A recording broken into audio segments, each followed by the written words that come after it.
Frontier defense mode, Chris. I did not expect that live stream when I came in this morning. Aaron, does anybody like Horde mode? I remember you saying when Respawn was talking about Horde mode, you had a bit of a sinking feeling. It's just like feels like the thing they do because they're like, we want people to like play our game a lot more, and we've got these mechanics in place. Let's just throw a bunch of dudes in there, make them shoot a lot of them. But then we actually saw the Horde mode, and it actually looks really good. Yeah, it actually looks kind of cool.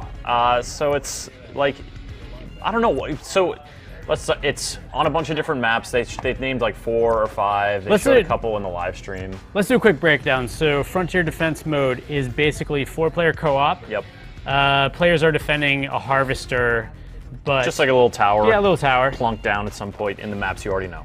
But Respawn has gone and taken a ton of mechanics in this game and changed them. So now the AI wields all weapons.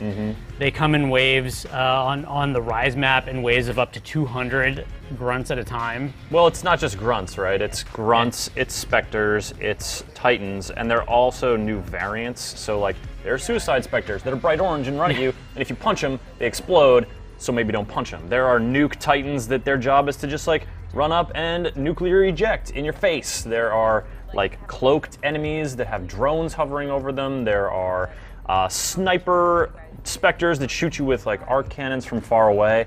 So they that's one of the ways that enemy diversity is one of the things that sort of spices it up. Because like AI in Titanfall is important, but it's also kind of a means to an end. We also saw Spectres rodeoing Titans, which is a brand new thing. So it's cool. On the pilot side, we also have a lot of new tools, or at least new life being breathed into old tools. So we have the turret, which is brand new. It looked like something that's earned by team score. Yeah, it's just one of these like turrets you get as like a kill streak reward in Call of Duty, or you've seen it in other games. You just plunk it down wherever, it auto fires on enemies. You put it in front of a lane of grunts. Yay! Hopefully grunts go away. Yeah. What I'm most intrigued with though is breathing new life into some old stuff. Like, so the ice pick, something that was never very useful in multiplayer. Yeah, it's like the pilot ability that lets you hack turrets quicker or hack specters quicker. Now I'm thinking hack giant packs of specters and put them to work for you. You know, additionally, the arc cannon, which I think people sort of late in this game got the hang of. I mean, what is the limit to the number of dudes you can chain kill with an arc cannon? You can just zap in one blast with that thing. Yeah, because there were a lot of burn cards and weapons that sort of felt like a little bit like niche. Like you're gonna have to play a very specific play style on a very certain map to make this really work for you. But now you've got stuff like the Slammer mod for the LMG. Like, it's super important to be able to rodeo Titans and kill them quickly and then hop off, because there are tons of enemy Titans coming at you. There's not just six enemy Titans on screen as the max you would ever see in a competitive match, but in this cooperative mode, like 10, 20, depending on the map and the wave, there's just a ton, and you really need to chew through them quickly. Also a burn card like Wi-Fi, which was a complete throwaway burn card for the entire time I was playing this game. Is that the one that makes... That's the one that auto-captures specters around you. Right. So, you know, you pop Wi-Fi, you run into a giant group of enemy specters, and suddenly you've collected a giant group, like a giant armada of specters fighting for you. It makes you play in a different... I mean, it makes you play in a different way, but it also, like you said, takes these things and makes them really annoying or useful in a different way depending on who's using them. The example I'm thinking of is there are mortar titans, which will just like perch on the outside of the map, like lob mortars onto the harvester, and they'll straight up throw up one of those shields so you can't snipe them from afar. You kind of got to like go out of your way to take them down because they're just bombarding the harvester the whole time. And yeah, I think Respawn's done a really good job of adding like phases to the maps. So if you have the mortar titans bombarding your harvester, that means you're suddenly going to have to split your efforts between you and other players. These players are going to have to hang out and defend locally, and then other players are going to have to run across the map and drop the mortar titans, or you're going to lose. Yeah. So it's really cool. Like during different waves, I think players are going to have to switch up their tactics. They do have a weapons crate, so you can actually hot swap your weapons and gear at will. Without like... I died, now I changed my loadout. You can just go to the crate and go ahead and do that.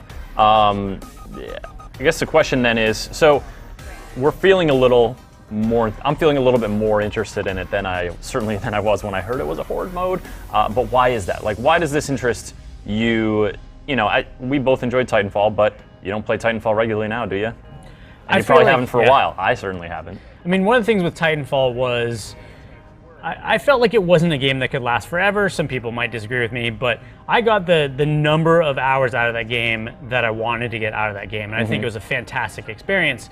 Now, the cool thing about what Respawn's doing now is they're basically keeping their cards close to their chest and then making announcements like this where they're doing big updates, or they're doing, in this case, a big DLC. They're letting you sort of naturally discover it on your own, which intrigues you and makes you want to go back into the game.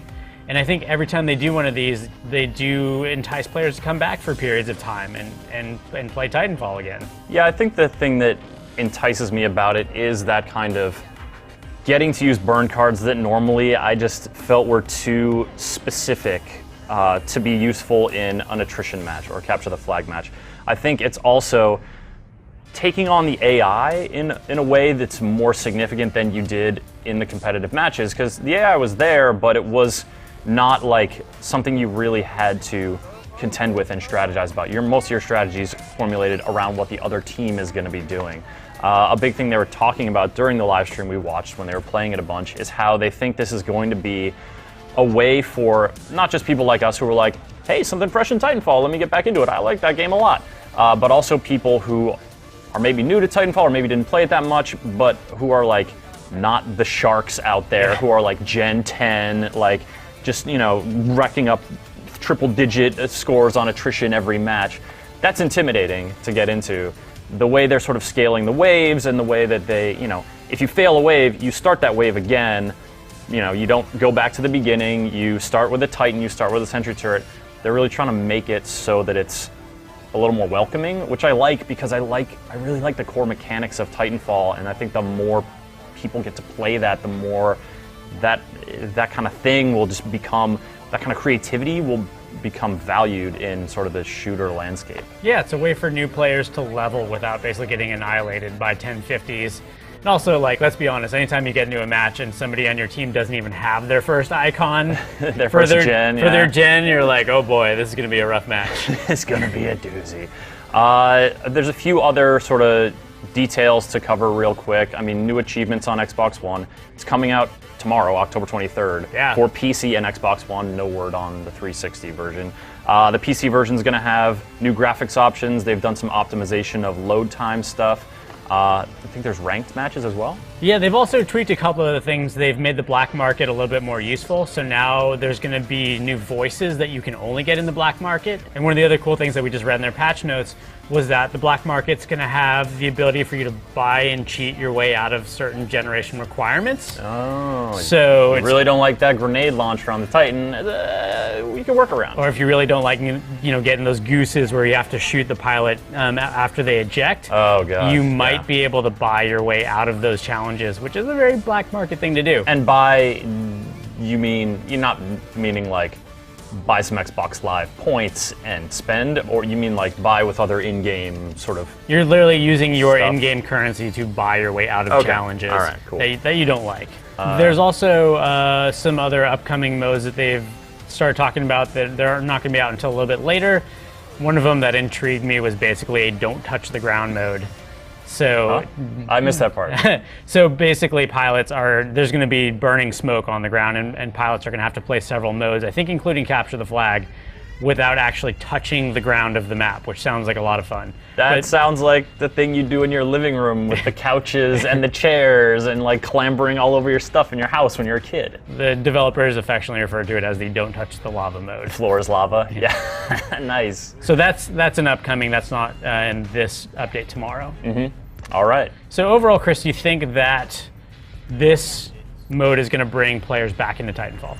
Yeah, I think it will. I mean, I'll certainly fire it up and give it a shot. It'll be interesting to see how they sort of, message it other than sort of like videos like this one or, videos like theirs. Just like how do they let people know like, hey, there's this new thing over here, maybe you're going to enjoy it. And also communicate the fact that like, yeah, it's horde mode, but like it's really kind of interesting. I think it's interesting because the way that AI is already sort of woven into the fabric of competitive Titanfall. It's not like a Call of Duty where there's no AI in the competitive mode. That's only in the single player mode, and so the horde mode there is sort of a separate beast. This just sort of feels like a logical mutation of Titanfall's competitive mode, which is cool. So yeah, big surprise today, Frontier Defense mode coming out in Titanfall tomorrow for PC and Xbox One. Yeah, looking forward to it. Should be interesting.